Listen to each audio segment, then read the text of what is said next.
This is a show that helps you grow your business by figuring out the customer experience one piece at a time. This is Growth Decoded. Greetings and salutations to you fine people of the internet, and welcome back to Growth Decoded, the only show about the customer experience that you're watching right now. I'm your host, Ernie Santorelli, and this is Plantasia, the Growth Decoded plant, which has exceeded all possible expectations in terms of the growth that we've witnessed, and that, my friends, is the key to a wonderfully positive customer experience that your customers will tell their friends about. I'm talking about exceeding expectations. Now, it's been a little while since we've seen Plantasia, seeing as though they were on vacation for our last episode on Facebook Custom Audiences, and Plantasia's cousin Planthony had to fill in for us. Now, Plantasia was on PTO in Yellowstone National Park. Do we have a visual on that? Yes, we do. Here it is. Check this out. This is Plantasia in the great untamed West, the land of geothermal features, of charismatic megafauna, and a gargantuan sleeping supervolcano that encompasses some 1,500 square miles. Well, that's big enough to fit the entire cities of New York City, Los Angeles, and Chicago, with some 300 square miles left to spare, and yet that still doesn't impress me as much as the exponential growth that we've witnessed in Plantasia since the beginning of Growth Decoded. Welcome to Episode 9, the penultimate show of the season in which we shall investigate email analytics. Now, we have a jam-packed show for you today, but first, ActiveCampaign wants to improve your home office space. Is your home office in need of a makeover? Probably. Do you need a standing desk, a MacBook, or a high-quality camera? Probably. Well, you can enter into the ActiveCampaign Summer Social Giveaway for free, and you have a chance to win all of those things. Now, we're dropping a link in the comments right now. There are 7 different ways to enter. Sign up for your chance to win. And now, some news, in a segment that we like to call The News. Today's leading story. EY has named our very own Jason Vanderboom, founder and CEO of ActiveCampaign, as the Entrepreneur of the Year in the Midwest region. Now, EY Entrepreneur of the Year is an award that recognizes highly ambitious and innovative leaders. It distinguishes great entrepreneurs who explore new ways to further their industry and make the business of others much more effective. Now, Jason founded ActiveCampaign back in 2003 after noticing a lack of meaningful connections between growing businesses and their customers, which translated to a loss in business growth and revenue opportunities for those companies. And now, 18 short years later, ActiveCampaign empowers over 150,000 businesses across the globe to create incredible customer experiences for their customers. So, hats off to you, Jason. Congratulations. It is so very well deserved. In other news, Shopify saw 57% revenue growth year over year as it rolled out some new pay and shipping features. Now, Shopify's subscription and merchant revenues were both up over 50% year over year, no doubt due to the company's focus on small, independent merchants and other young companies. Now, Shopify supports these companies and their growth by helping them develop more flexible storefronts so that they can offer their customers a unique experience online. Hint, hint, customer experience. Now, Shopify regularly updates their solution to make it easier for its partners to customize their shopping experience. Through Hydrogen, which is a new framework for building custom storefronts, and Oxygen, a future hosting platform, the company hopes to enable its merchant partners to develop custom storefronts that are as fluid and cohesive as water. Shopify is also building the Shopify Fulfillment Network to improve shipping speed and accuracy. So, combine this with the announcement of Facebook Pay being rolled out, you're going to want to keep your eyes on this one. And finally, Zapier says that the key to reducing workloads and saving time is marketing automation. On average, marketers save 25 hours a week with automation. IT saves about 20 hours a week using automation. Accounting and sales reps save approximately 4 hours a week. And customer service reps save about 16 hours a week. What are the most common automated tasks? Communicating with colleagues, prospects, and customers, and managing databases like CRM, spreadsheets, or prospect lists. Oh, and email. Automating email and the reporting that goes along with it is a huge part of the time saved communicating with customers and prospects, learning about your audience, and then understanding which messages are resonating with them. And that, dear friends, brings us to today's topic of investigation, email analytics. Now, we're not going to go through all the different metrics that you have access to when it comes to email. We're not going to lay out 10 different rates and ratios and explain what they mean and how you calculate them and yada, yada, yada. You don't want to hear that. There are thousands of blog articles and how-to videos out there to help you with that. What we're here to explore is how to think about email analytics so that when you look at the numbers, you understand the story behind them and you know what's working and what's not. Now, we want to know, how can email analytics help you improve your customer experience? Well, it can do this in a few ways. By paying attention to the numbers behind your email sends, whether it's just a weekly newsletter or you've got a massive email marketing program with hundreds of automations, you can start to zero in on what your audience wants. You can segment your audience and know who your most engaged contacts are and give them more of what they want. You can also know who your least engaged contacts are and send to them less frequently or remove them from your list entirely, because sometimes, for some contacts, the best customer experience is just ending the ride and removing the possibility of them marking you as spam, or bringing down your sending reputation with an inbox full of unread messages.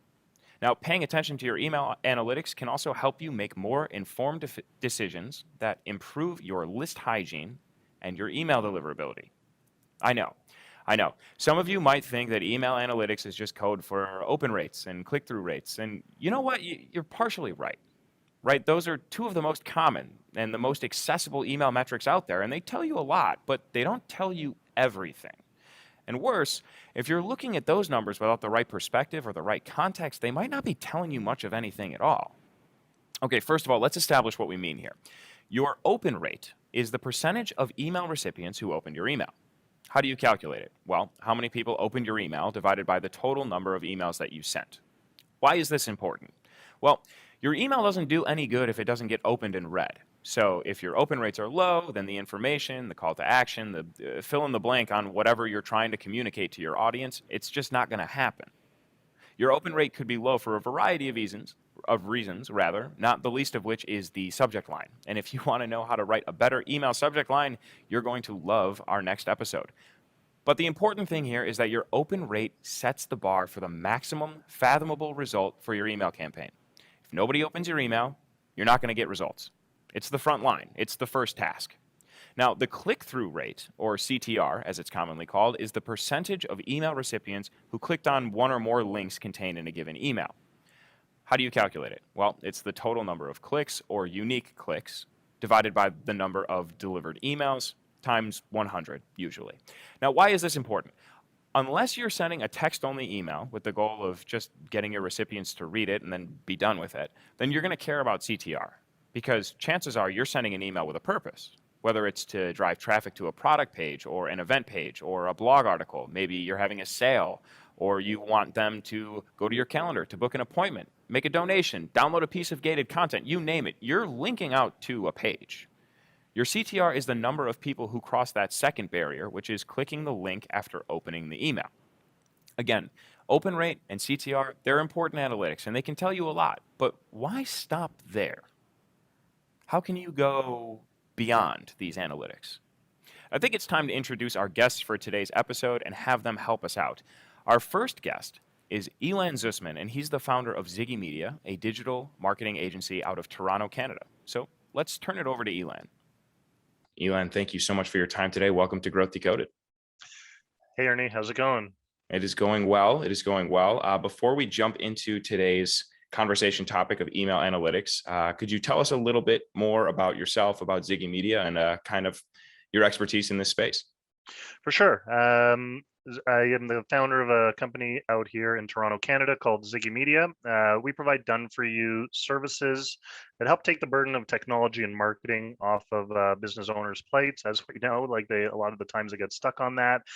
We help them build profitable, scalable solutions, focusing on everything from marketing automation, email marketing, funnel building, course development, you name it. So yeah, and I've been working with ActiveCampaign since probably 2008.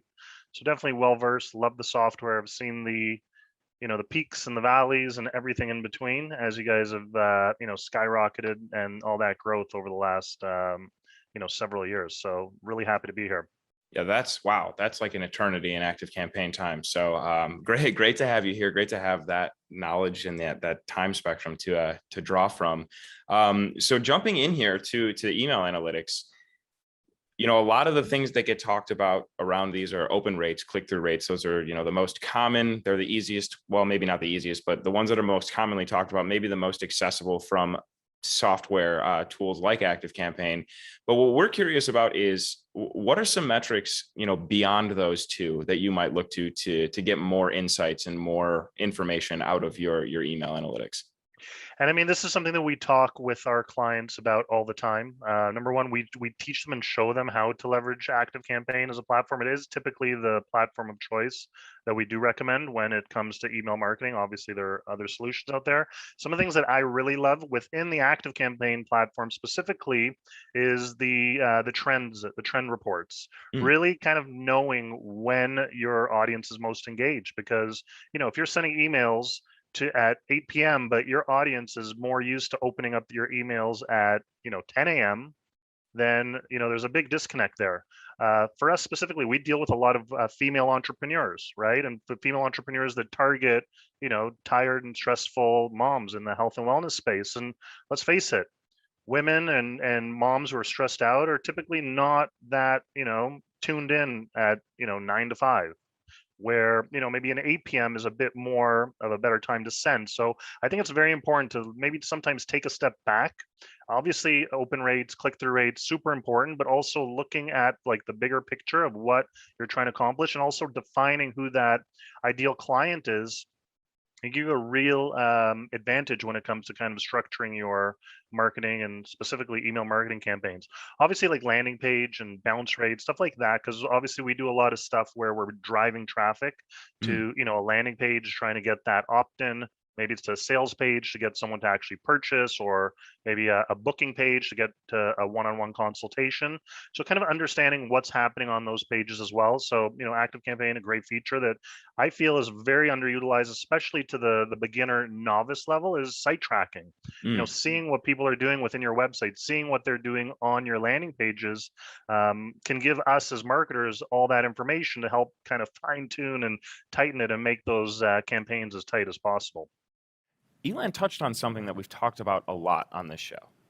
Who is your audience? When are they the most active? When do they open your emails? On what day? At what time? Elan mentioned that finding this type of information can be possible in the ActiveCampaign contact trends reports, and we're going to show you those a little later on, but the timing of your emails is extremely important. Now, you might flip on the old Google machine and ask it a question like, when is the best time to send an email? And you'll probably get a result that says something like, on Tuesdays between 9 and 11 a.m. But that's not your audience. That's just aggregated data. Your audience might prefer a Tuesday morning email, but they might not. They might be a Thursday evening group. Or maybe you've got an international audience and the optimal time to send is in the middle of the night. Take a step back, zoom out. What's the goal of your email? Is it signups or purchases? How many of those did your email drive?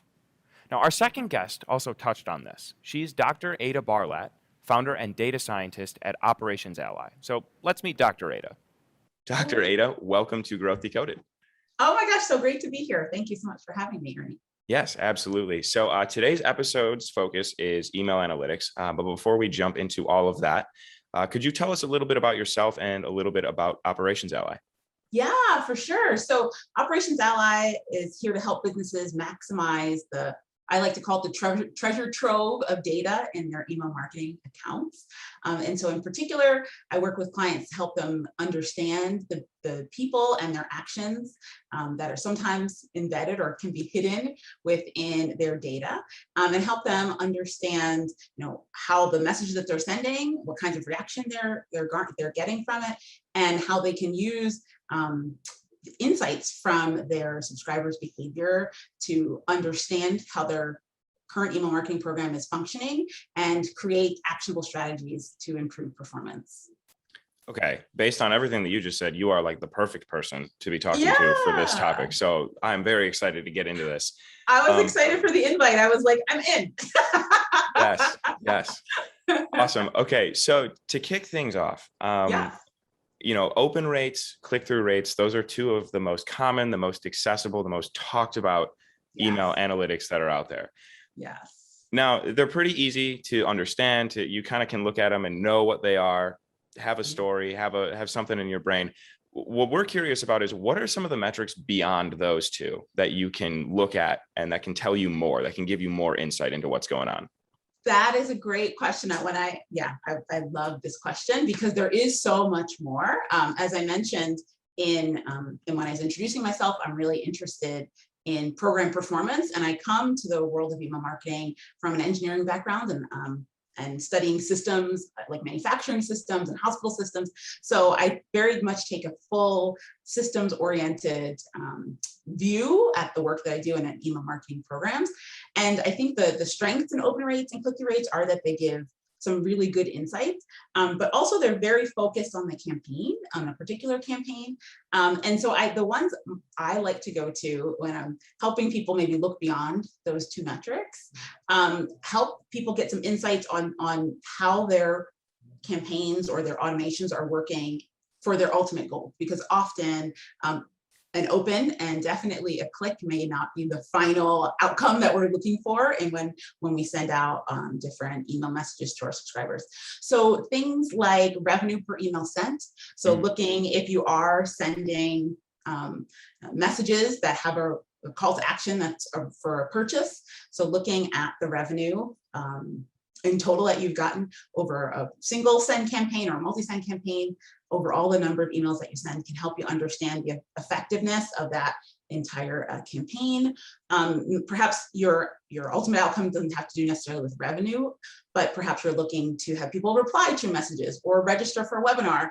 You can look at the conversion rates from either the conversion rate from people that click in the messages in your emails, or the conversion rate from the number of messages that you've sent.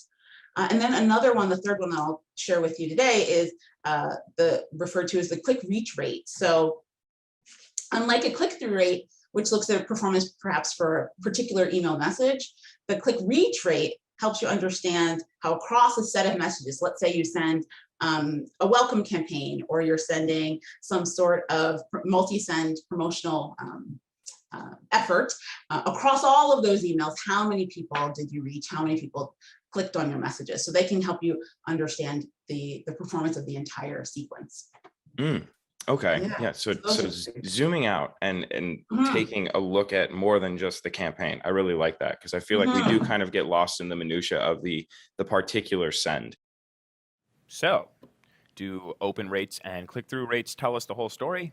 No, not really. They're great markers and benchmarks, and you certainly need them, but getting a little more granular and strategic in how you read your email analytics can tell you a lot more about your audience. Now, this makes it easier for you to segment your contact list, to tag them by interest or by engagement level. It helps you figure out when is the best time to send to them. It helps you figure out the revenue that you can generate with an email or with a series of emails. All right, finally, let's hear from our third guest. He's Mike Donnelly, the CEO of TheSeventhSense. Mike, thank you very much for your time today, and welcome to Growth Decoded. Awesome. Well, definitely appreciate you reaching out, Ernie, and also having me on. Yeah, absolutely. So today's topic is email analytics. And before we get into all that, could you tell us a little bit about yourself and about TheSeventhSense? Yeah, so as you mentioned, one of the co-founders of TheSeventhSense. Essentially what we are is an email delivery optimization system. And I know that's kind of a mouthful, but it kind of focuses on a couple of areas. One, making sure that your emails make it to the inbox. We all know that email delivery is getting harder and harder these days. In addition to that, send time optimization. So we just pull together a lot of different artificial intelligence technologies to really deliver a full suite of techniques and features to help you with your email, to help with email engagement. Awesome. Okay, so based on that, I mean, I feel like you're exactly the kind of person that we need to be talking to about email analytics. So I'm just going to jump right into it. Open rates and click-through rates are like the two most pointed to, most accessible, most common email analytics that are out there, right? Those are usually the two that people point to when we're talking about email analytics. But what I want to get into is what are some metrics that go beyond open and click-through rates, right? Like they tell you part of the story, but they don't tell you the whole story. So what are some measures that can tell you a little more? Yeah, so it's an interesting problem, and I think part of the issue why people are so focused on open and click rates is because, as you mentioned, they are more easily accessible, and it's a metric that marketers have been trained to just maniacally focus on, and it can also get you in a lot of trouble by simply looking at those types of things. There are a lot of things that you can do by looking at your open data, your click data, et cetera. But you're right, they don't tell the full story. One of the things that we really like to focus on is what we call your active audience. And we do that through a couple of ways. One is, a lot of marketers have a misnomer that, and executives alike, if you have an average 20% open rate, which is kind of industry average these days, I always ask, well, why is 80% of your audience not engaging? Like, that's the big problem. Turn it on its head. But what the thought process is, if I have a 20% open rate, that means if I send 5 emails, my entire audience opened at least 1 email. And that's kind of the way people think. Whereas what it really means is you have a certain subsection of your audience that engages with you. And then you have probably a larger majority that are not engaging with you. And so what the active audience looks like is it is truly a measure of, you can do it on a per month, per quarter, per year basis, of all of the people that I sent at least 1 email to, and let's just focus on a month. If I sent my entire audience 1 email, or I sent them 5 emails, what the active audience tells you is 20%, 30%, 40%, 50% of your audience engaged in at least 1 email in the given month, or given quarter or given year. And that can also be used in all kinds of different facets of email marketing, whether it's, hey, maybe we should be doing better segmentation. If you fall below, what we tend to find is 15 to 30% of your audience being engaged or active in some way, shape, or form, you probably need to do a better job of segmentation. If you fall below 15% of your overall audience being active in a given month or quarter, you more than likely, 9 times out of 10, we find that you have inboxing challenges, delivery problems. You really, really need to up your game there. Now, on the opposite end of the spectrum, if 80 to 90% of your audience is active, or even above 70%, you're probably not being aggressive enough with your email channel. So from our perspective, it's a phenomenal barometer to look at just what is the overall health of my email channel, and then empower you to take actions beyond that, or take actions that can make your email channel even more successful. And just a quick note here that the interview segments that you're going to see today in today's episode, they're all part of a larger conversations that I had with all 3 of our guests. So if you'd like to see these interviews in their entirety, you can head on over to the Growth Decoded homepage and sign up to be a member of the Grow team. You'll get exclusive content. You'll get updates about branded goodies like these decals here, and you'll have a chance to win prizes. Maybe even contribute to the future of the show by telling us what topics you'd like to see us cover and who you'd like to see on the show. Also, you can join us live on Instagram shortly after this episode concludes on YouTube, Facebook, or LinkedIn, wherever you're watching it. Okay, going beyond open and click-through rates and getting more specific and strategic can help you start to learn which groups of your contacts are further down the buying cycle. Or maybe you could start to figure out which contacts are interested in particular products or services. But how do you do that? If we're thinking about email analytics as a way to sort of segment your audience, how might you use the different metrics, maybe the ones that you've mentioned or maybe some other ones? How would you use them to actually segment your audience based on, some different criteria? Yeah, I think that there's so many fantastic opportunities using maybe some of the information that we talked earlier, like who is converting, who signed up for the webinar, who are making purchases. So that information obviously you can use to identify your most recent buyers or people that haven't purchased recently. Perhaps people that are clicking and not buying, that that may indicate, depending on your business, interest or curiosity. So there's those opportunities. And then even beyond that, I think one of my favorite things about ActiveCampaign in general, but email marketing platforms, lots of them have these tools too, are tags and custom fields. And they're so powerful and robust that there's a large amount of information that you can collect through forms and surveys, through tagging people, through looking at their website behavior if you've done that integration. And you can use that information also to segment and identify where people are joining your list from, if you're tagging or if you're using a custom field that says, whenever a new subscriber comes in, there is a tag or a custom field that this is where they came from, and you're storing that information. Later on, you can segment your audience based on where they came from. And similarly, based on information that they give you within a preference center or some other form that you use to connect with and understand what types of messages and how frequently someone might want to hear from you. That's another area to segment. So there are a multitude of ways to use information about purchasing behavior, but also just information that will be collected in your email marketing and data just on behavior, how people are interacting with the campaigns that you send that you can use to segment. Okay, so using email as an information gathering tool and not always just a vehicle for revenue can be a great way to learn more about your contacts, to tag them, and then use that information to send more relevant messages in the future. Remember what Zapier found, that marketing automation was the biggest driver of reducing workloads and saving time. It's the biggest driver of getting more done with less. Using an automation tool to segment your contacts based on their behaviors, their actions, and their engagement seems like a pretty good place to start if you're looking to get more out of your email analytics.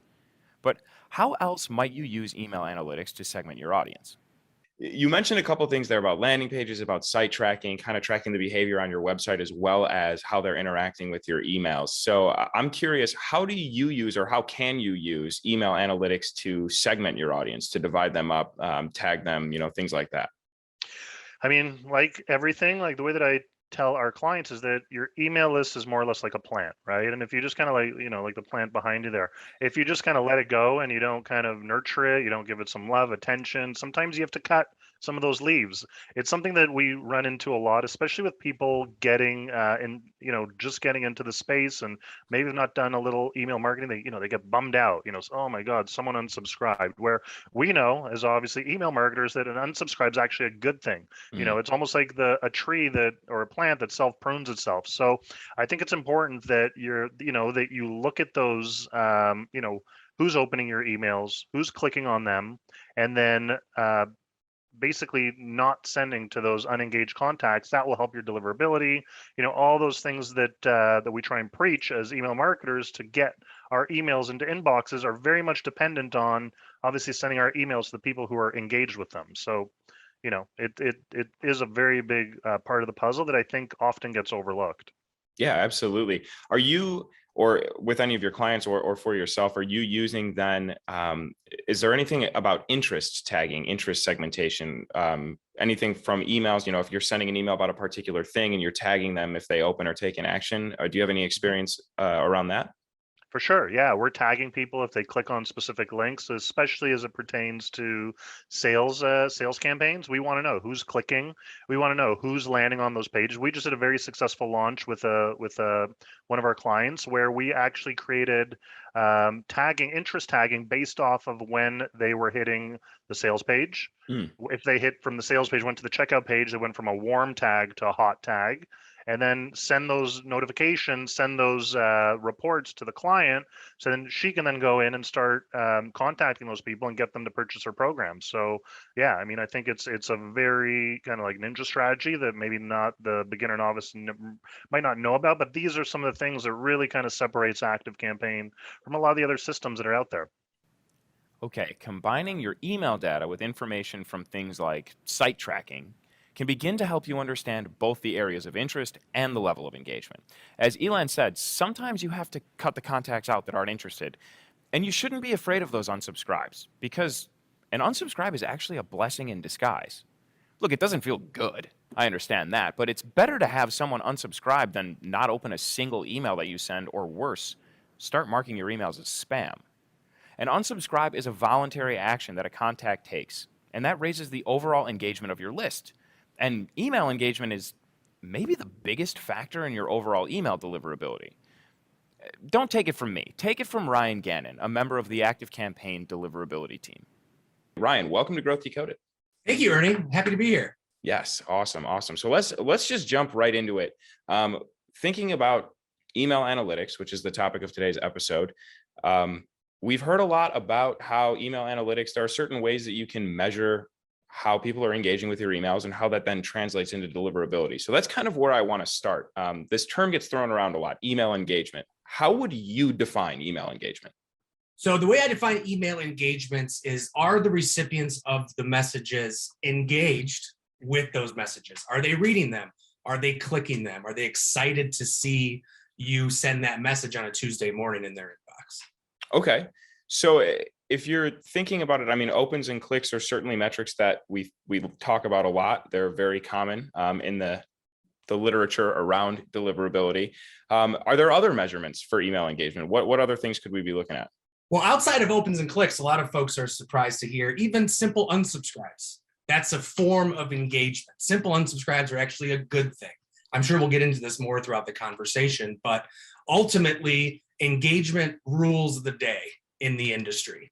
You know, back in the 90s, it was based on specific terms that were in your messages. Now, these inbox providers, all they care about are your recipients opening and reading your messages. Are they excited to see them? So your opens, your clicks, and yes, even unsubscribes will help clean your list over time and get more eyeballs on your messages. Okay, so I think you kind of just answered this next question a little bit there, but how does email engagement impact deliverability and then promote list hygiene? Is it only through unsubscribes, or there's other ways that might happen? No, so the way I look at this and the way I've described this in the past is the actual email owners are the customers of the inbox providers. So the inbox providers want them in their inbox. They want them reading their messages. They want them clicking their messages. The more messages that go unread will impact the deliverability of the sender. Your Gmails of the world may start populating messages in a junk or spam folder if your recipient hasn't read the last 50 messages you've sent. So this gets back into why are unsubscribes good. It gives you an idea of the cadence that you're sending messages with. Are certain contacts unsubscribing after X amount of messages are coming? It's a form of engagement in that you can track that and you can see how you can adjust your strategy in marketing. Okay, awesome. So apart from like unsubscribes and monitoring those, what are some best practices for monitoring email engagement? Is there anything that you can do from like an automation perspective to kind of keep tabs on this? Yes, you have engagement tagging, which I'm sure you've already talked about during the show. But the one that I'm a big fan of is contact scoring. That's built into the platform. You can actually assign a number value based on certain actions that a recipient takes. So let's say opens, for example. You want to be sending more to the contacts that are opening your messages. So let's give them a score of 10. If they reach a certain score threshold that you set as a business, that can trigger an automation in and of itself. That may send more content more often to those email owners. They'll open your messages, obviously, because they're in the automation to begin with, and it improves your relationship with those inbox providers. They now see you as a high quality sender with an engaged base. Okay. So in my head, I'm thinking about this, right? I might open every third email from a certain company. I might open every email from a different company. I might not open any emails from a third company. Thinking of that in terms of 3 different levels of engagement for me, how many different levels of engagement do you recommend people kind of keep tabs on? Are there different like segmentation levels for that? What are we looking at from that perspective? Yeah, so that's what's so cool about the automations, right? Is these can be built based on your business. Every business has a different sales calendar. When people are buying, for example, a car dealership, it's going to be every 3-4 years. Homes, it's going to be every 10 years, right? Right. Keep that in mind. But the big one is your opens. That's an easy place to start. So the folks that are opening your messages, you want to send more often to. And the folks that are not opening your message over a period of time, it may be time to consider letting them go, unsubscribing them. I definitely want to start sending a lot less to those contacts, or you'll risk your reputation with the inbox providers. Gotcha. So at a certain point, it's just worth kind of, cutting ties and removing them from the list because they're going to do more harm than good. What is the sort of the time frame for that? What do you recommend? Well, I think there was a recent study that came out that Google released that says, after 6 months, if they're not opening your messages, we're likely going to throw them in the junk. So Okay. keep that in mind. Now, that being said, every business is different. All the sending cadence is different. But that's something that needs to be taken into consideration over the long period. These unengaged contacts that aren't engaging with your emails, it may be time to let them go. All right, now we're going places. Using automation to track contact engagement can work as a self-cleaning tool for your lists. And that helps you improve your deliverability over time. And it helps you figure out who to send more to and who to send less to. I mean, it seems like a pretty good automation strategy to incorporate into your email marketing program. And this reminds me of a recent question from the ActiveCampaign community, which means it's time to send it over to Tim and Molly for this week's installment of our customer evangelist Tim and community manager Molly answer questions from the ActiveCampaign community. You lose 25% of your email subscribers every year. Email unsubscribes aren't the only way for you to lose subscribers. What about contacts that stay on your list but stop interacting with you? These people are ignoring you, and you might never know it. Hi, I'm Tim from ActiveCampaign. And I'm Molly from ActiveCampaign. Today we're going to answer a question that asks, how can I identify all the unengaged subscribers? The first step is to define what we actually mean by unengaged subscriber. And the way to do this is by looking at your buyer's typical buying cycle. A business that sells to their customers twice a year is different than a business that sells a monthly subscription service. It's important to understand who your unengaged subscribers are because they actually have a massive impact on your email deliverability and overall conversion rate. You can try to increase engagement with those subscribers, but there comes a point where that's probably not going to happen. Engagement isn't just limited to opens and clicks in your emails. It also includes things like visits to your website, purchases from your online store, and form submissions to your website. When you understand which contacts aren't engaged, you can work to try to engage them. And if you're unable to, you can remove them from your list. This ensures you're only reaching out to people who are interested in what you have to offer. Let's talk about 2 ways to automatically keep track of which contacts are most engaged: lead scoring and tags. Lead scoring lets you measure the engagement of your contacts by assigning a score based on their behaviors. So the more they interact with your brand, the higher their score will be. And the less they interact with your brand, the lower their score will be. We can do this by creating rules that add or subtract points from a contact score. So if a contact opens our email or clicks a link in our email, we'll add 1 point to that contact score. If a contact visits a product page on our website, we'll add 5 points to their score. And if they make a purchase, then we'll add 10 points to their score. Some of these actions are more impactful than others. For example, opening an email or clicking a link in an email doesn't signify as much intent as visiting a product page or purchasing a product. We'll set the email open and email click rules to expire after a month. This way, we don't end up thinking that contacts who open our emails once or twice but never purchase are engaged contacts. Another way that we can identify unengaged subscribers is by using tags in an automation. Let's create an automation that's triggered when a contact visits our product page, makes a purchase, or submits a form. First, we'll add the tag engaged to the contact. Then we'll add a wait step that waits 21 days, after which we'll remove the engaged tag and add a not engaged tag. Whenever contacts enter this automation, they'll be tagged as engaged. As time passes, if they haven't engaged further, they'll eventually be tagged as not engaged. All right, there we have it. We had a question from our community that we were going to answer. And we did. Thank you, Tim and Molly. Tracking engagement is great, and it's something that you'll want to set up ASAP because unfortunately you can't go back in time to track who opened what, when, and how many times. So getting your engagement automation set up is extremely valuable to you as an email marketer and a digital marketer in general. And once you do, you'll begin to get a much more in-depth understanding of your contacts and your audience. You can then iterate and explore other actions and behaviors that qualify as engagement activities to get a full understanding of how your audience interacts with your business online. But how did Dr. Barlatt and Elan think about engagement? So to that point about how people are interacting with the emails and the campaigns that you're sending, that can either be they're engaged or they're not engaged. Mm-hmm. So how do you define email engagement? And what do you look at in terms of like who is an engaged contact versus who is an unengaged contact? Yeah, well, I think that this is an interesting question. I should also start with it depends, as we said earlier. And I think it depends on a couple of different things. It depends on obviously the subscriber's behavior, which you spoke to, but then also your intention as the business and your behavior. So how often you're sending a message. So some people some clients that I've worked with like to say like, oh, if someone hasn't clicked or hasn't visited our website, or if your tracking opened in a certain amount of time, I'm going to label them as not engaged.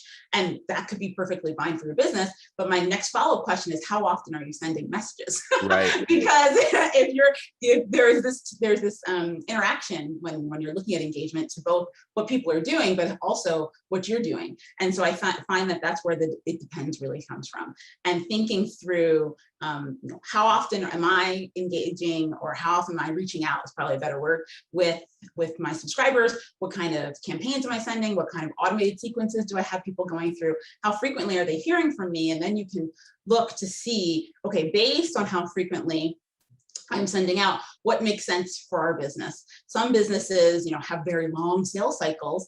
And if, someone reaches out to you and a year may pass, they may still be a very hot lead. And other businesses, their sales cycle might be hours. And so it really does depend on the nature of your business, how frequently that sales cycle, the duration of that typical sales cycle, as well as that person's behavior based on what you're sending out. So I feel bad to say it depends, but hopefully I gave some context around what it might depend on. No, absolutely. And I think that that's super important to keep in mind, because a lot of maybe the documentation that's out there, the information that's out there when you're looking to learn about what is email engagement, how should I measure it if you're a business owner, there are these industry standards, and there are, people putting like a specific time window, or if someone doesn't open an email in this amount of time or doesn't take an action in this amount of time. But it's such an important point that every business is different. Buying cycles are different. Email sending cadence and frequency is different. It's very important to keep in mind and look at it through that lens. So I know that this is going to depend as well. But in terms of like from an email deliverability perspective, right? Sending to unengaged contacts over and over again is not a good look in the eyes of the inbox service providers. I like that. Right? They're not too happy about seeing that. So I guess my question is, how long do you wait, or how long should you wait before you start clearing out what you would consider to be unengaged contacts? Yeah, I think that's a really great question. And definitely, as you put it, it's not a good look to keep reaching out to people that are not interested in what you're sending. But I think in general, sometimes a lot of my rules of thumb when it comes to email marketing, I extend to conversation or just interacting with people. So it'd be the same thing as if you're walking down the street and someone kept trying to catch your attention and you just kept walking, you eventually want them to kind of catch the hint of like, I don't want to talk to you. So I think that not only is it from like sort of a technical deliverability side, like not a good look as you put it, but I think when we remember that all of our subscribers are people, it's just something you wouldn't necessarily want to do to a person in real life. So I would do it on the internet. How do you measure email engagement? So the way that we do it is open data is not overly. We use a whole statistical modeling approach to it, where open data is significantly it's not very valuable. But desktop engagement is actually more valuable than open data. And I've had this argument with everyone from B2B companies to B2C companies, where they're like, well, no, mobile is like the next big thing. And it's like, unless you have the Amazon app on your phone, when was the last time you filled out a form to join a webinar on your mobile device? It's just too much clicking. Mobile devices are great for passive engagement, passive reading, but to take actually action, like buy a shirt on Nordstrom.com, go try that as soon as you get off this podcast. Go to a website and that you don't have the app downloaded on your phone for, and find out what that experience is like. It's not very much fun. Whereas on a desktop, it is way easier. Then clicks on a desktop are more valuable than clicks on a mobile device. how recently did those events occur? And all of these things are scored together. And then we also start pulling in website data if people have cookies on the web browsers, and you can start using that. How long were they on the site for? If your open data does tell you how long somebody had an email opened, that can also be used to score that type of information and enhance the sophistication of your overall program. But it still does come down to a lot of utilizing open and click signals, and then even web signal if you can grab it, into building those types of models. Email engagement is sort of an interesting topic because it can mean a few different things. It's sort of one of those definitions that's kind of like floating around in the sky as like a nebulous cloud. How do you define it? How do you measure it? So number one is open rates. Number one, obviously click-through rates, super important, just to kind of see what people are doing with your email. ActiveCampaign obviously lets us see these types of numbers. As you said before, segmentation tagging, seeing what people are doing within those emails, I think is super important because it gives us an idea. Because as a email marketer, you want to have obviously your calls to action above the fold in your email. Sometimes you want to have multiple calls to action throughout, and you want to see what's working, what's not. In the general nature of what we do, we work with a lot of coaches who are kind of like in quarterly launch format. So every quarter they're doing like a new launch or the same launch of the same program. And us as marketers, our job is to continually improve that process. So if we're not looking at the data, if we're not looking at the analytics and kind of fine tuning the campaign, then we're just doing the same thing over and over again. And what's that definition? If you do the same thing over and over, it's like the definition of insanity. So you always want it to be improved. We always say Kaizen around here. I don't know if you're familiar with that term. It's like a Japanese auto manufacturing term called Kaizen. You can look it up, but where basically it's the pursuit of perfection, always optimizing, always doing little tweaks to get better and better and better. One of the core values at ActiveCampaign is actually iterate everything always. So right. Yeah, perfect. I like that a lot. All right, now this is all good stuff. Managing unsubscribes, automating segmentation, promoting better email engagement, and improving deliverability. I love it. I do, truly. I wouldn't lie to you. However, some of this can be a little in the weeds. What about if you're just starting out? How do you get started? What's the best way to do that? Do you have any advice or best practices for people who are either, just looking to get more out of it or are just starting out and they don't want to just stop at the email and click or the open and click-through rates? Yeah, I mean, like obviously Google Analytics is a great tool for any beginner. Like make sure that that's installed like across the board as far as your web properties, your landing pages.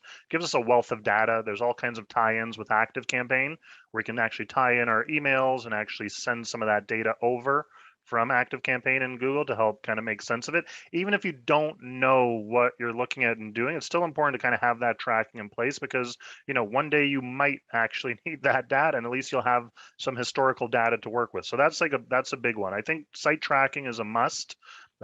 Get that installed so that you can start doing those things like we just talked about, like segmentation tagging or interest tagging based off of like where people are hitting on your website. If you have a services page and you have you have a rule or an automation that says if someone hits this page 3 times and they're super hot, or give them a score for the CRM.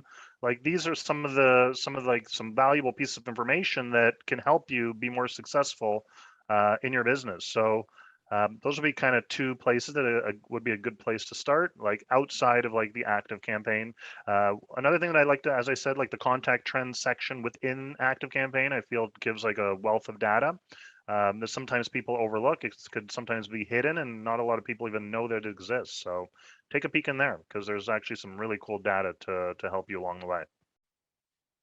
So there's a couple of things. Obviously, whatever email service provider you're using should provide you with some deeper analytics that you can look at as far as segmentation is concerned, and then really start testing. Don't try to boil the ocean at first, and I'm going to try all these different things. And I think one of the challenges that I think marketers, or actually all of us as humans, is some people are always looking for the silver bullet. And I'm here to say that there is no silver bullet that exists. Like when people are like, well, how often should I send email? I'm like, I don't know. Like, I don't know how often you send email. I don't know what your audience looks like. I don't, what time of day should you send your email? Like, those are all those silver bullet things. They just don't exist. Right. But the data behind getting there and optimizing for different outcomes does exist. And it's much like, you know, I'm a big baseball fan, and the way Major League Baseball has changed is they look at, you know, they used to look at different stats than they look at today to help them understand how these players are going to perform so that they can spend less on players and make more money for the organization, and also have a chance of making it farther in the playoffs or ultimately winning a World Series. So there's, but to your question of like, where should I start? Like, try to segment on who's engaged, who's not. Like, use some basic measurements. You know, who's opened an email in the last month versus not opening an email in the last month. Create 2 different lists and send 2 emails to those lists and see how they perform. I think what you'll find is the ones that have engaged in the last month probably have an order of magnitude higher engagement than the ones that don't. So now what I can do is I can take the ones that don't and I can start running tests on them. Who hasn't engaged in the last 3 months, the last 6 months, the last 9 months, the last 12 months. But all of that takes work and involves you really thinking out and laying out a plan for what outcome am I trying to accomplish, or what am I actually trying to learn from these tests. Right. And then I can take that and look at an outcome-based approach. If we have someone who is watching and, you know, we talked a lot about open rates and click-through rates, maybe that's all they've been looking for, but they're looking at their data, they're looking at their campaign, their performance reporting, and they're saying, you know, I wish I could get more out of this, but they don't really know where to start. Do you have any advice or best practices in terms of what they should look at, or how should they approach the problem so that they can determine what to look at? That's a great, I love that question. That's a fantastic question. Because I think my answer sometimes is surprising to people, in that it is sort of turn off your computer or don't even log into your account, maybe open up a Google Doc or a notebook or however you take notes, and just start to list out all of the questions that you have about your program's performance. So what do you want to know about your business? What do you want to know about marketing in general? What do you want to know about email with respect to marketing? What are all of your questions? And really write them all down, because I find that sometimes it can be a little bit overwhelming. Like I'm a person that loves data. I love numbers. I love diving into my, like any sort of analytics platform and sort of diving through, but that's not the case for everyone. And even for me, who loves diving in, you can get lost sometimes. So having a roadmap, and typically that roadmap I suggest is a list of questions of what do you want to know? What's really important? Prioritize that list of what do I really need to know about my business? Things, so it might be as simple as like, you know, what's making us money, or where are we making money, or who's giving us the most money, or who are our most loyal you know, customers and subscribers. Who are people that have been around for a really long time that maybe we've lost touch with, or maybe you know, for whatever reason they've expressed a lot of interest, but they haven't, for whatever reason, signed up or made a purchase. So many business owners have those types of questions, and people working in organizations have those types of questions. So write them all down and prioritize them. And then once you do that, you can then, you're armed with a priority list that you either can log in to your account and dive into the analytics section, or even, you know, sign up for some support lessons, or send a report request and ask, you know, how do I get access to all of this information? And I find that that's the most powerful approach, because it really helps you not necessarily get lost in the array of numbers and all the different ways that it can be presented, but it really ties your numbers into what's important to you, which is the answers to your questions. So that's the first step. And then the second part is to make it a practice. So sometimes, again, it can be intimidating, and sometimes we all just get really super busy sending out the messages, making sure that things are ready and ready on time. You can just sort of send them and not necessarily look back at how they performed. So get into a practice of revisiting those questions over time, or maybe even setting up a dashboard, someplace where you can go and monitor the answers to those key questions that you have. Take a look at the data that's available to you, including the trend reports. Again, more on those in just a few minutes here. And get specific about the problem that you're trying to solve. You have to have an aim. You have to know what you're looking for, because if you don't, you'll never find it. Think about it like this. You could give a world champion dart player or a dartist 3 darts and a dartboard. But if you were to put a blindfold on them and tell them to hit the bullseye, they're not going to hit it. They don't even know where it is. Now, this happens all too often, and it's a common mistake when it comes to email analytics because there is so much information that you could use. So much data is available to you that it feels overwhelming, or it's a long detour down a rabbit hole to nowhere. You don't know what to pursue, so you turn back to what you do know, which is the open and click-through rates, and you just wish they told you more. What are some other common mistakes? What mistakes have our guests seen or committed that we might be able to learn from? I think one is the one we just spoke to, which is not starting with that list. And I do recommend it with no matter how data savvy, how much you love or do not love numbers, starting out that list is definitely a great place. So that's definitely one thing that I see, and sometimes I'm guilty of myself. Other things that I see from my clients often is they're not looking at their numbers. So they're avoiding them. They're not looking at them. They're intimidated by them. And so they're just not sort of like, nope, they don't exist. They're over there. I'm sending the emails and that's fine. Everything will work out. So that's definitely a missed opportunity, that because there is so much information out there that you can use that can help you make really amazing decisions and provide a better experience for your subscribers. But then also I've had clients that have been inspired to create whole new product lines just based on who's engaging with their emails, where people are opting in, and what content people find the most interesting. And whole new revenue streams can come from just taking a peek at that data.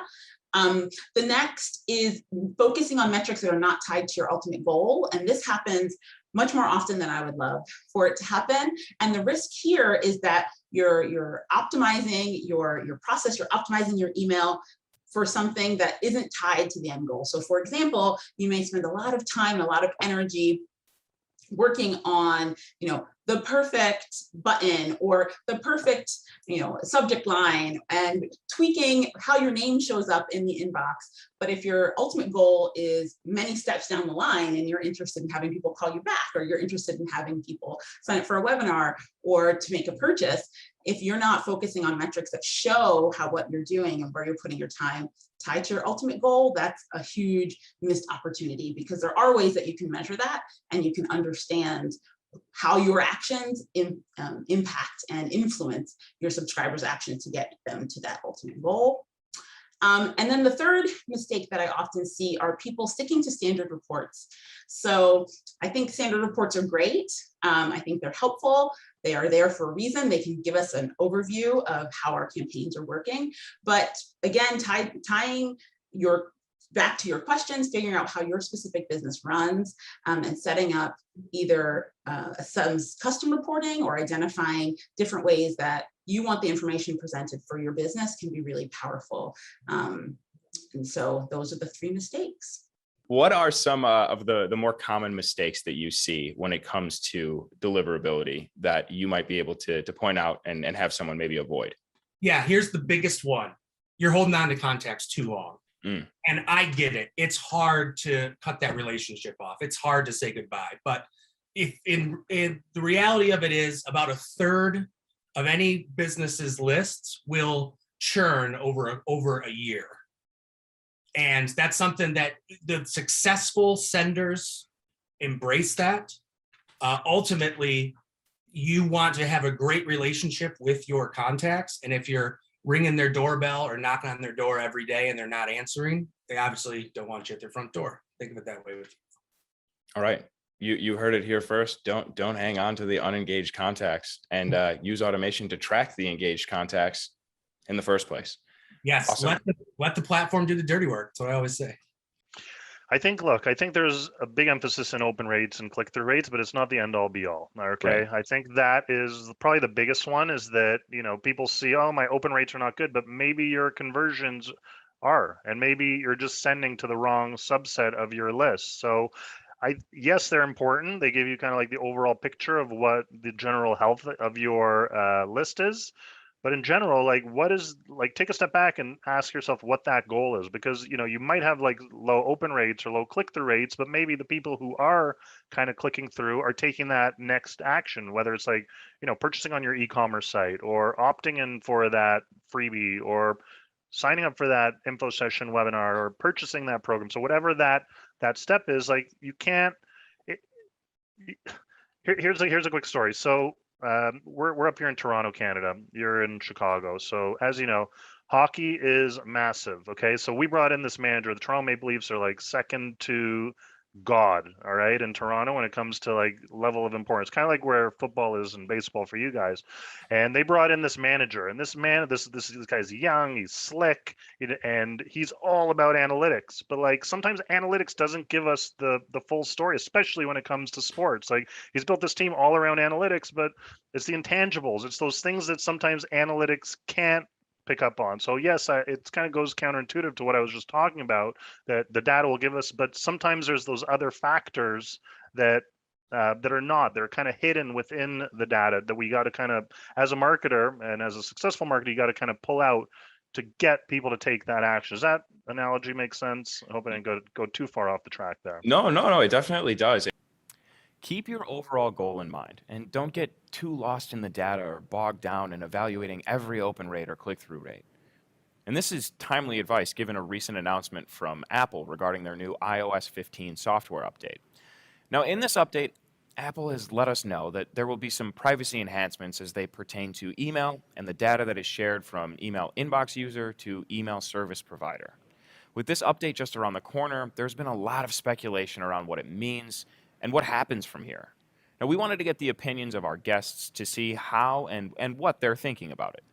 And I'm curious to get your thoughts on the software update and the implications of it as it pertains to email analytics. There's a lot kind of going around, a lot of speculation, a lot of conjecture, but I'm just curious to know if you're thinking about it and what you're thinking about it.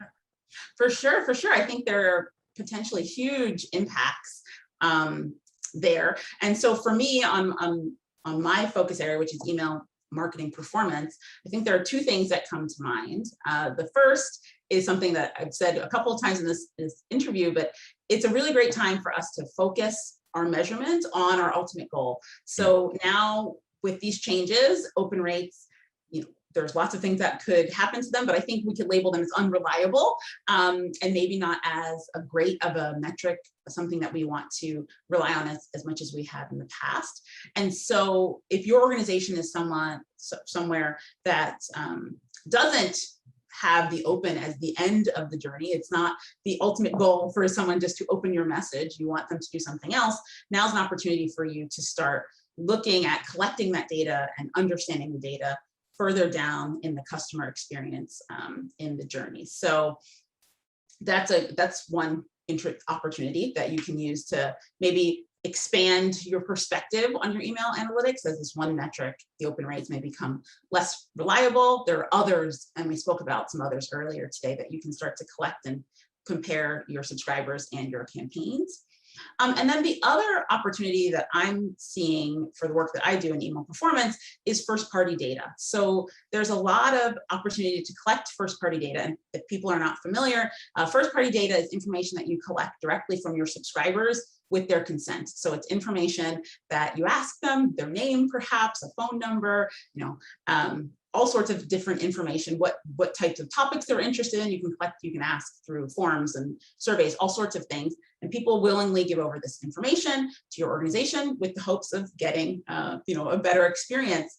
And I think a comprehensive first-party data strategy can help you provide personalized content. And people talk a lot about that in the email marketing world, but there's also ways that you can begin to analyze that first-party data to look at, for example, the distribution of people's preferences on your lists, or, where are people opting in from on your list? What webinars are they the most interested in? What are people getting most excited about and what you're sending them?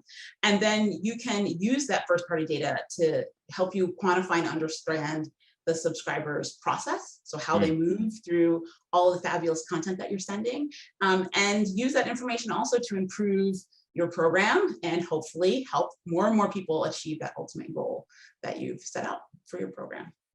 I mean, obviously, it's big news that Apple dropped on us, a month or two ago back at their World Conference, and kind of marketers trying to figure out what the heck is going on. Obviously, as email marketers, it's obviously important for us to kind of see what is going on and where things are going to move. And I think, first off, I think people need to take a step back. Okay. I think there's a lot of hysteria going around, like all this doom and gloom, and it's not necessarily all bad. So one of the first things I would do is, as any marketer, whether you're a marketer, a small business owner watching this, maybe you're just a new ActiveCampaign user, take a deep breath. Okay. It's not the end of the world. That's step one. Step two is start to really know your audience. Okay. One of the really cool features of ActiveCampaign will show you in that contact trends that I was talking about under the reports section is they'll actually show your email client trends. Yes. Okay. We all know iPhone is a big deal. Okay. But ActiveCampaign, we have people from all over the world using this platform. So it might not be as impactful to people overseas as it might be for people like us here in North America, where we know that iPhone is typically the predominant phone of choice. With that being said, there's Google, Android. I mean, I'm one of the few, but I use an Android. Don't judge. There's a lot of people that still use Android. So it's important to understand that this does not affect people who use Android. In fact, it doesn't even affect people who are even using like the Gmail app or a different app on iOS 15 that they have installed in their app. So it's like for like really the people who have like the Mail app that are going to be in play here once this iOS 15 gets rolled out. There's a lot of moving pieces. We don't know what or when it's gonna be. Like there's been, some bloggers and people who have got early access that, Apple has made it their mission to kind of like make privacy one of the forefronts in their new operating systems that they're launching out to their user base, which is respectful. But for us as marketers, an ActiveCampaign, this obviously throws us for a bit of a curveball. So some of the things that we can be doing is, number one, is knowing, as I was alluding to before, what are your users using? Like maybe you have a large, like I started looking through all of our clients, like some of our bigger client accounts. I'm like, okay, I need to start seeing what are their email client trends. And I was surprised to see that the majority of them are actually using Gmail as like their predominant email client. So that was a bit of a surprise for me personally. I think it's important, number one, to do a list clean now, like know who your engaged contacts are, set those baselines. So set the baselines now. Know what your open rates are generally across your different subsets or your different segments and your different lists, so that you have something to compare to, so that when this does get rolled out in September, October, November, who the heck knows, you have something that you can actually work with and actually make sense. If you go into this blind, then you might get that right hook out of nowhere that you don't see coming. But it is important that you take steps now just to be prepared. And one of the biggest things I would say, as I just alluded to, set those baselines so that you know kind of what you're working with and how big of an impact this might have moving forward. We had mentioned kind of like not getting lost in the opens and the click-throughs. As far as like where you actually can go if those were to get removed in a significantly impactful way, what would be the analytics that you would start to look for? What would kind of be your plan to work around that?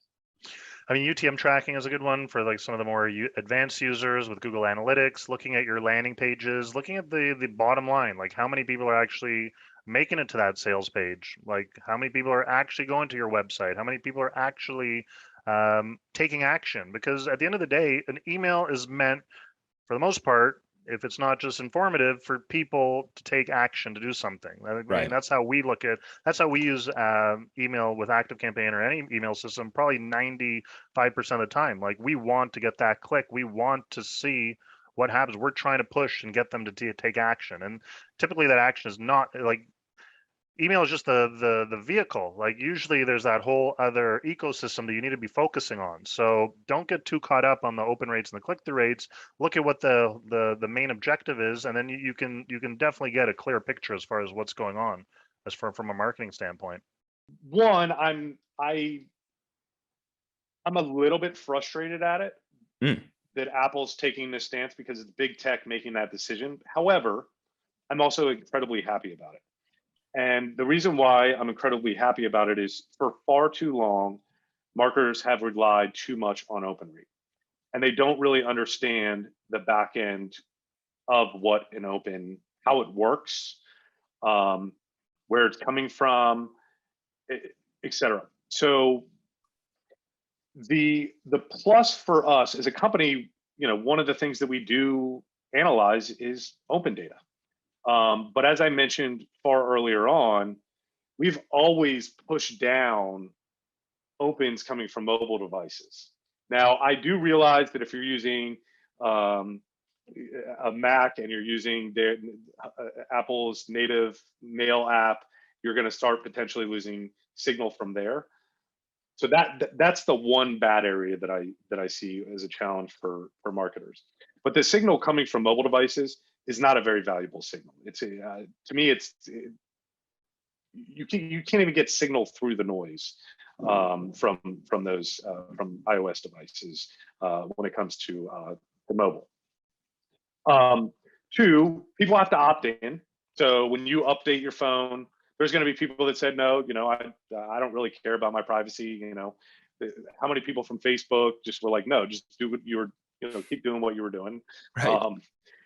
So it's not all doom and gloom. For us as a company, we're actually viewing it as a huge positive because we've always felt that open signal was junk. And so therefore, Apple's making the decision for us just to throw out the junk. Two, I think marketers are going to have to start relying on clicks are not going away with this. Now, a whole nother discussion of Apple allowing you to do like burner email addresses with this update. But if somebody's truly engaged or values a brand, I don't think people have a problem giving you their real email address. But I think what marketers need to start really thinking about is, how do I get real engagement signals? How do I get people to click through? Am I actually creating valuable content for them? We all love to talk about, we're getting valuable content for everybody. But the simple fact is your content is for some of your audience and some of it is just, it's not for them. So I think creating more engaging content, more ways for people to engage with your brand and get to your website so that you can get a truly more valuable signal. None of that is going away with this announcement. Well, there you have it. Prepare now, and you'll be better equipped to deal with whatever comes along with this update in the future. Know who your engaged contacts are by using a combination of automation, lead scoring, site tracking, and email data. UTM parameters can be great to include in your URLs so that you can attribute website page visitors to particular sources, like your email campaigns. Including forms or surveys within your emails to learn more about your audience's preferences, their interests, and their demographics. And finally, engagement tracking. Who are your engaged contacts and who are your unengaged contacts? As we've talked about, segmenting by engagement is a phenomenal way to keep your list full of engaged contacts, to improve your deliverability and your sending reputation, and to understand which messages resonate with your audience the most. Now, before we go, Elan, Ada, Mike, and Ryan mentioned quite a few different metrics and measures and reports today. Elan in particular mentioned the contact trends reports in ActiveCampaign. Now, these reports are included on all ActiveCampaign plans, and they're updated automatically. So if you're wondering where these numbers and these measurements live in ActiveCampaign, don't worry. We've got you covered in this episode's installment of Automate That. All right. Yes, it's Cody. It's me. It's time for Automate That. Cody, it was nice to be with you in the same room on the last episode. Unfortunately, we are not in the same room again. How are you today, sir? I'm doing pretty great, Ernie. How are you doing today? I'm pretty well. I'm trending upwards. So let's get into this real quick. Mm-hmm. Cody, we have a very interesting Automate That this week. As we mentioned, there's Cody. There I am. Boom, boom. We have an automation recipe of the week. Cody, can we get a drum roll, please? Bum bum bum bum bum bum bum bum bum bum bum. Every week it sounds a little bit more like a drum. It's just gets better all the time. Reports. What do we got going on here? No recipes this week, like we've done a handful of other times. We're actually going to talk about a subject and break it down between the two of us for our viewers today. And today we're looking at contract trend reports.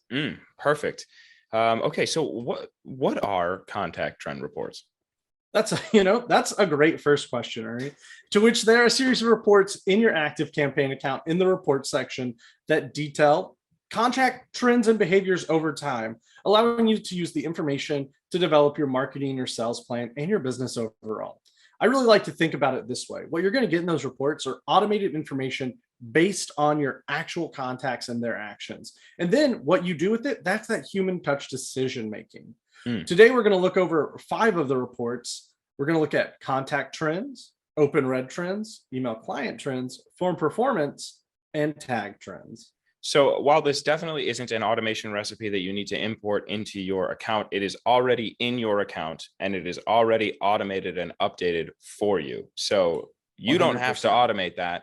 We'll automate that. You just have to look at it. And if you were to look at it, where would you find it?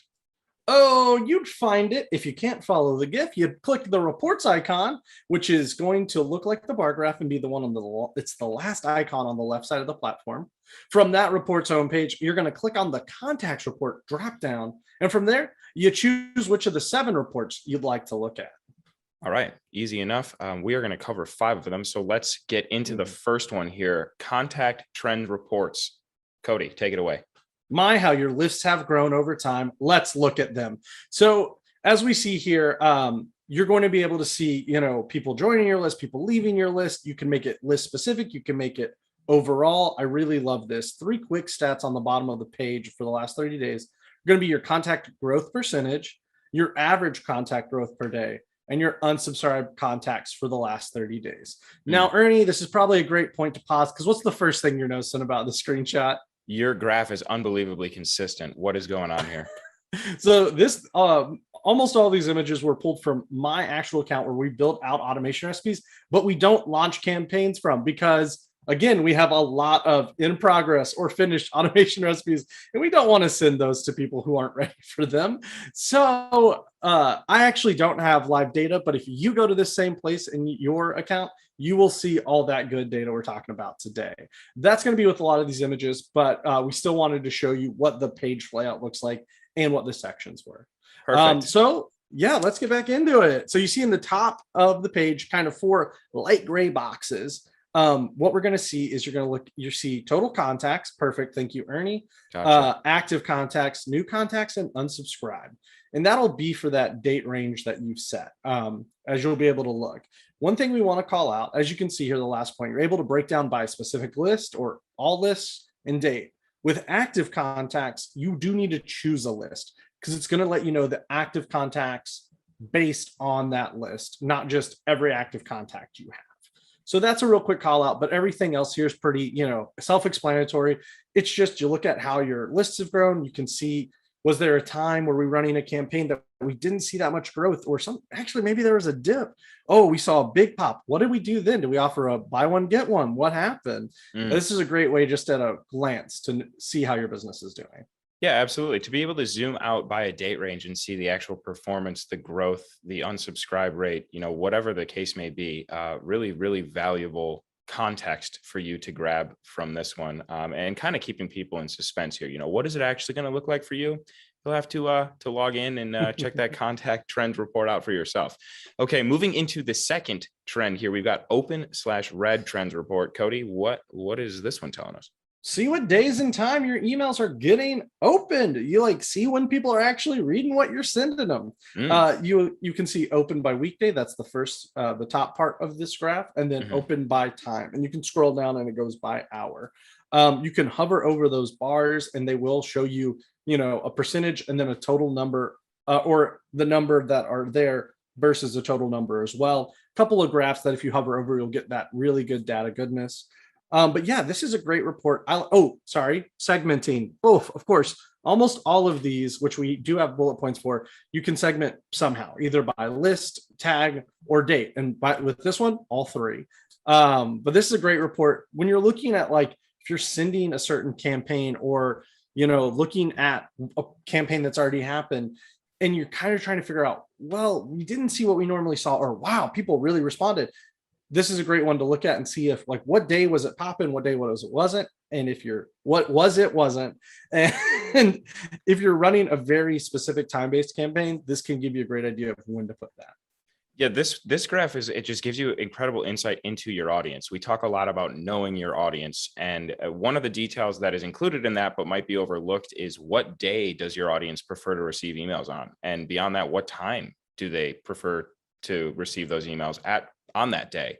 So, again, Cody, you mentioned that this is not like market trends. This isn't going on Google and typing in what's the best day to send an email and then having, a bunch of aggregated data tell you that it's Tuesday morning at 9:30 or whatever it might be. This is actually for your particular audience, for your business, for your contact list. So really, really valuable information here. Okay, moving into the third then. Form performance? Or did I skip one? I believe you might have skipped one, Ernie, if we want to see if we can go back. There we go. Sorry. Email client trend reports. No worries. I could sense that we skipped one. So this one's real easy. You see what email clients your emails are being read with. This one we did borrow from an account with some information in it. Because of this next point and the sub point, it's a breakdown, as I said, all your email opens by email provider. It will only list those used by contact. So we don't just have a master list we use and we just tally them up. If once something has been opened via a provider, we then create a row. So mine would have been completely blank and not giving you a good idea. But as you can see here, even those that you think are blank right now, some people still open them. It's just in the grand scheme of things, the percentage is very small. Again, you can segment by list, tag, and or date. And again, hovering over the little specific bars will give you numbers on how many contacts total use that email provider and have opened, and the total email opens overall. One real quick call out with this. This is not directly tied to contacts. So it's not going to tell you Timothy Hansen uses Gmail.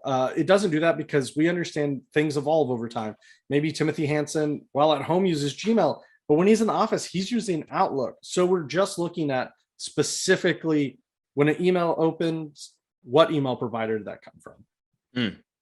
Really interesting information here. As inbox service providers might have different firewalls, they might have different privacy policies, they might have all sorts of different nuances and details to them. So if you have a group of contacts or a segment of your list is expressing that they can't see something or that something is a little bit different for them, this would be a good place to take a look and see if they have something in common. That's cool. Great call out, Ernie. Well, thank you. Moving forward here, form performance report. This is my personal favorite. But Cody, what is this one telling us? Ernie, it's mine too. And you know why? Because form already performance has the word form in it. So I don't know why. I love patterns like that. And when I read that earlier, I went, wow. So it's your form statistics at a glance. You can view all your form statistics holistically, meaning literally you can just see total submissions over time, not form specific. Or if you want to drill down specific forms, you can do that as well. Quick stats at the top of the page that you get a look at very quickly that I love. Total form submissions, either if you choose a form by that one, or obviously overall just all your form submissions. Top form submitted, meaning what is your most successful form? What are people submitting the most, which can give you a lot of good ideas about various things. We look at top submission day, when are you getting the most submissions, and your daily average form submission. So how many are you getting on average? Then we have this main chart, which you see here, again, consistent as all get out. But that is your form submission trends over time graph. So whatever date range you set, you'll actually be able to see, hey, we saw a bunch of people climb. Were we doing a campaign at that time? Buy one, get one, perhaps, or something like that. Oh, we dropped off for a bit. Were we not contacting them? Were we over contacting them? Like what is this? You'll see two subgraphs underneath that main graph. One is called the form submission summary. The difference between that and the main graph is that actually it'll list out your forms, and then it's a bar chart showing you this many have submitted for this form, this many have submitted for this form, on and on. And then the one on the right is form submission by day. Again, a bar graph with Monday through Sunday, and again, represented in that date range of how many submissions you got every single day, because you get the average, but you might want to know that nobody's submitting on Tuesdays for some reason, but Mondays and Wednesdays, everyone's submitting. And then if you keep scrolling at the bottom of the page, you actually get a table that is a form submission details table that breaks down, like, here's the name of the form. Here's how many people submitted it in the state range. Here's how many people have since unsubscribed, and stuff like that. All those really good information about forms. You just have to scroll a little bit, but it's right there. Yeah. Awesome. And what I love about this one is if you apply this to email, right? Today's topic is email analytics. And so if you're sending an email with a link to a form, it would be really great. And that form might also be promoted, on social media or elsewhere on your website. There might be multiple different ways for a contact to make their way to that form. But if you're sending that email on a particular day, you might be able to look at this trend graph and see, just how effective was that email? How many signups did that email conceivably bring in? So very interesting stuff here that you can use to kind of tie back to email and how well it's actually driving conversions on your forms. Love this one. Okay, finally, tag trends report. Cody, take it away. Boom. You can see how your tags are performing. Within a time frame, you run a report to see overall tag trends, total tags added during that time frame to contacts, and average tags added per day to contacts. This can be also set to a specific tag as well, just like the forms can be set to a forms. It's also got two subgraphs. It's got a most used tags within the date range you have selected, and then it's still going to remind you too on the right, here's your most tags used overall. So no matter the date range, you can still see, well, these really performed during this time, but these are still our top performing. And just like the performance forms one as well, there's a tag details table here on the bottom also. And Ernie, I think it's great for the same reason the form is, especially if you're doing tags based on link clicks or going to a certain part of your page. When you're running a campaign or sent out an email and it will result in those tags, this is a great way to look and see as well. Yeah, this is just a really great visual representation of your segmentation. How many contacts have a certain tag, and you can see it compared to the other contacts. So we've talked about email engagement a little bit in this episode, and Cody and I have covered the engagement tagging automation recipes that ActiveCampaign has in the marketplace. So if you are looking for those, be sure to go check out parts 1 and parts 2 of those. But if you have multiple different tags that indicate engagement, whether it is highly engaged, general engagement, not engaged, unengaged, it'd be really interesting to take a look at that and see, how those different segments of engagement stack up next to each other. So this one is another great way for you to kind of take that email analytics, that open, that click through, kind of get past that and look at it from a more holistic perspective. Awesome. So that concludes the 5 that we were setting out here to cover. Cody, thank you so much. Of course, Ernie, thank you. And that's that. Automated. And that is our show. Thank you to Dr. Ada Barlatt, to Elan Zusman, and to Mike Donnelly for their time and their insights into email analytics. Now, again, the segments here today are parts of larger conversations that I had with all 3 of them. So if you'd like to see those interviews in their entirety, you can head over to the Growth Decoded homepage and sign up to be a member of the Grow team. You'll get exclusive content. You'll get updates about branded goodies like these decals. You'll have an opportunity to win prizes and contribute to the future of the show by telling us what topics you'd like to see us cover and who you'd like to see us interview.